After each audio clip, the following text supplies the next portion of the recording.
Kazi ni kazi, kazi ni kazi, na kwa mapenzi ya Mungu tutakuwa na 2 term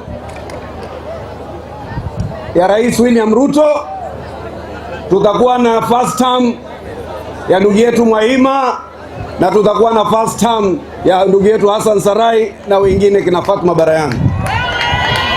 Leo ndugu zangu, mtoto wenu, kijana wenu, niko mbele zenu siku ya leo Jumatatu tarehe 17 asubuhi. Naomba kura jamani, 2027 munichague niwe mbunge wenu. Je, mko tayari kwa hilo? Nimekuja mimi msichana wenu, mtoto wenu, kuwaomba kwa unyenyekevu. Leo natangaza, manake kuna tetesi nyingi Likoni zinaendelea. Sarai asimami, Barayani asimami, sijui mara zoning, mara sijui nini. Sisi tunasema kwamba hakuna nywinywinywi wala nywenywenywe, kitaeleweka.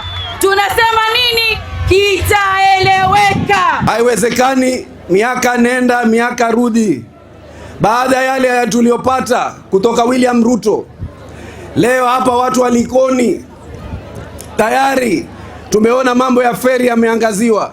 Ruto tu, na kwa sababu ya kwanza tumepata special economic zone, sababu ya pili tumepata affordable housing, sababu ya tatu tumepata nyota, sababu ya 4 tumepata SHA, sababu ya 5 tumepata Mombasa Gateway Bridge, sababu ya 6 tumepata Kenya Ferry ambayo itasaidia watu wa Mtongwe, na rais alituahidi ferry imeagiziwa, karibuni ferry itaanza kazi na itafunguliwa rasmi. Haya, hapo hatuna budi siku kumchagua Ruto. Ilichukua mtazamo na msimamo na sera za serikali ya UDA na William Ruto kukomesha miaka 60 ya uwizi, ya ubakaji, ya dhulma ya mwanzilishi wa taifa hili Jomo Kenyatta. Na siku moja nilipoyaongea, wakasema kumwingilia Jomo Kenyatta ni matamshi ya chuki dhidi ya kabila. Mimi nitaendelea kumwambia Jomo Kenyatta na watoto wake na vifaranga vyake ukweli kwamba wao wameiba mashamba yetu, wametunyima haki zetu, na hatutokubali kamwe. Ama vikaragosi vyake ama wale anawasponsor kurudi katika uongozi wa Kenya. No way. Enough is enough.